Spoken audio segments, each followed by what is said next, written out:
मिराज 2000 लगाया। ये तो पाकिस्तान में घुस के पाकिस्तानियों का बलात्कार कर दिया, ऊपर से ही मारा, इतना हमला किया कि कमर टूट गई कारगिल की लड़ाई में। कह रहे थे कि बहुत बड़का साइज है, बहुत बड़का साइज है तो बढ़िया से तो धोबो किया है। और अभी याद रखो इसका बाप आ रहा है, बाप इसी का मिराज 2000 का राफेल। राफेल पुरान हो गया, तगड़ा अभी और है। लेकिन वायुसेना को एक बात का और डर था कि 1965 की लड़ाई में हम लोगों ने एक छोटा सा हमला किया था, जिसके बदले में पाकिस्तानी वायुसेना ने भीषण हमला कर दिया। इस बार उनके हमले से डर नहीं था। एक्चुअली दिक्कत क्या था कि पाकिस्तानी घुसपैठिए जो थे, उनकी नॉर्मल लाइट इन्फेंट्री के जो जवान थे वो घुस चुके थे पूरी हथियार को लेकर, और हम लोग को दिख भी नहीं रहा था। और अगर वायुसेना भारत की या पाकिस्तान की दोनों घुस जाएगी तो इसमें सबसे बड़ा फायदा क्या होगा, नीचे के घुसपैठियों को, क्योंकि हमारे जो जवान चढ़ रहे थे उनको तो ये पाकिस्तानी घुसपैठी मारिए रहे थे आराम से, ऊपर से उनकी वायुसेना भी मारने लगती थी। लेकिन इसीलिए भारतीय वायुसेना ने श्रीनगर एयरबेस, पठानकोट एयरबेस से अपने जो जितने भी घातक जो इंटरसेप्टर जहाज थे MiG-29, इसको तैनात रखा था कि अगर पाकिस्तानी वायुसेना आएगी तो तुम उससे जाके लड़ जाना, कारगिल के एरिया में घुसने ही मत देना। इसी बीच सबसे भीषण घटना हुई थी भाई 24 जून 1999 को। हमारे दो जगुआर जहाज जो थे वो रेकी पे निकले हुए थे। इसी जहाजों ने क्या किया, उनको लगा नीचे एक तो गुलटेरी जगह था, इन जहाजों को लगा कि भाई नीचे काफी ज्यादा फौज है और वो नीचे काफी फौज का जमावड़ा था। तो जो आगे का पायलट थे वो काफी यंग थे, जो पीछे बैठे थे उनका नाम था, पायलट का नाम AK सिन्हा। तो AK सिंह जो थे ये थोड़े सीनियर पायलट थे। तो ये आगे वाला जो पायलट था वो गुलटेरी में जो फौज खड़ी थी उनका बहुत बड़ा कैंप था, नीचे पाकिस्तानी बहुत बड़ी फौज में खड़े थे, उन पर मिसाइल लॉक कर लिया। और आपको हम वीडियो में बता चुके हैं राफेल वाले में कि एक बार मिसाइल लॉक हो गया ना तो आप बच नहीं सकते, वो मिसाइलें खोज के मार देगी आपको। तो ये ग्राउंड पे एकदम लॉक कर लिया। और इनने पूछा अपने सीनियर से कि हमने लॉक कर लिया है बहुत बड़े अड्डा को, क्या हम इसे उड़ाने जा रहे हैं? तो उन्होंने कहा कि रुक जा, एक बात बता, तुम उस साइड पाकिस्तान में हो, घुस गए हो कि इंडिया में ही हो?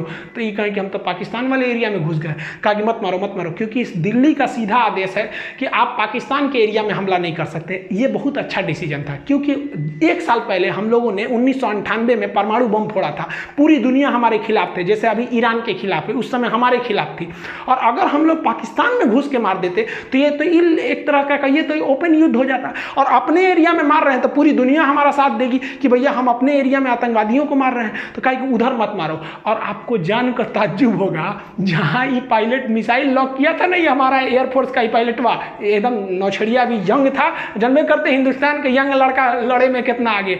और किस्मत अच्छा था, नवाज शरीफ उनके प्रधानमंत्री और उनके थल सेना अध्यक्ष परवेज मुशर्रफ, ये लोग उसी कैंपुआ में थे। सोचिए अगर सीनियर मना नहीं किया रहता तो जूनियरवा तो धो दिया रहता।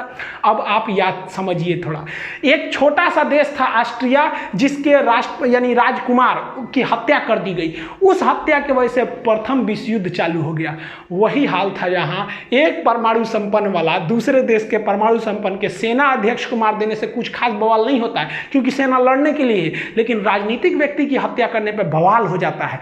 तो भयंकर बवाल हुआ रहता, क्या युद्ध का मोड़ लेता समझ में नहीं आता। तो ये बहुत अच्छा हुआ। एक तरह से हम तो करते थे कि मारिए दिया रहता तो हो जाता, क्या हो जाता भाई, ज्यादा से ज्यादा और युद्ध लड़ते, नहीं लड़े हैं 71 में, 65 में, 84 में, एक और लड़ते से चुरा क्या कर लेता पाकिस्तान। यहाँ पे ऊंट के मूतने से रेगिस्तान में बाढ़ थोड़े आता है, क्या कर लेंगे, इनके औकाते कितना है। ये सब तो चल ही रहा था, नेवी ने और अत्याचार कर दिया। नेवी ने अपना ऑपरेशन तलवार चालू कर दिया। ऑपरेशन तलवार के तहत भारतीय नेवी ने पाकिस्तान की ओर एंट्री मार दी। और यहाँ पर जो हमारे वेस्टर्न नेवल कमांड था और साउदर्न नेवल कमांड था, ये भी घुस गया अरब सागर में। और अरब सागर में घुसकर पाकिस्तान का पूरी तरह से नेवल ब्लॉकेज लगा दिया। भारतीय वायुसेना के पूरे युद्धक जहाज घुस गए सब वहां पर और नेवल ब्लॉकेज लगा दिया। भारतीय नौसेना ने ऐसे मिसाइल मारा, जो पाकिस्तानी जहाज थे उनके बगल में मिसाइल जानबूझ के मारता था, जो उनके मर्चेंट वाले जहाज थे, जो उनका पेट्रोलियम लाने वाला था, सारा जहाज उधर ही रुक गया कि ना हम ना जाएंगे,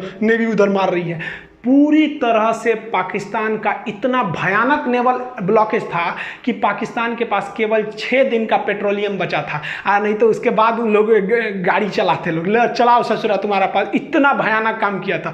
तो नेवी के रोल को भी हमें भूलना नहीं चाहिए। पाकिस्तान जो है वो मदद मांगने के लिए चला गया अमेरिका में। 4 जुलाई को अमेरिका में इंडिपेंडेंस डे के रूप में मनाया जाता है, तो वहाँ क्लिंटन साहब के पास पहुँच गया। एक्चुअली जो पाकिस्तान है ना, पहले अमेरिका का रखेल था, अभी वो चाइना का रखेल बन गया है। पहले पहले वो अमेरिका से फंसल था, तो अमेरिका से कहा कि सुनिए ना, मदद करिए मेरा। अमेरिका के पास गया मदद करने के लिए, तो अमेरिका ने पूछ दिया नवाज शरीफ से, ये बताइए वो नॉर्दर्न इन्फ्लेंट्री आपकी फौज घुसी है कि नहीं घुसी है? तो कहा कि हमरे फौज घुसी है, ये चट्टा घुसा दिया बिना हमरे बतैले। देखिए एक्चुअली होता क्या है कि पाकिस्तान में जो सेना होती है ना, प्रधानमंत्री की भी वैल्यू नहीं देती है।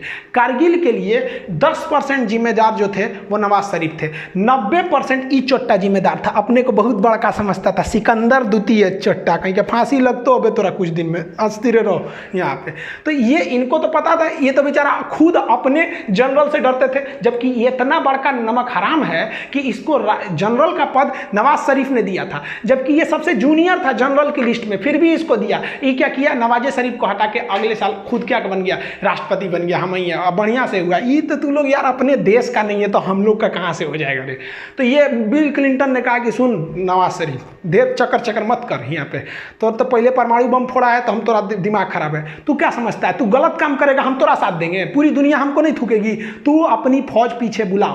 तो ये लोग अकेले रूम में बात कर रहे थे, तो बाहर में पाकिस्तानी जो इनके साथ जो गए थे सब चमचा बेलचा, वो कहते कि हाँ नवाज शरीफ हैं, इनको तो अमेरिका वैल्यू देगा, रखेल को तो कोई वैल्यू देता है, मुंह लटका के नीचे आए हैं, अमेरिका वैल्यू नहीं दिया है, चलो फौज वापस बुलाओ।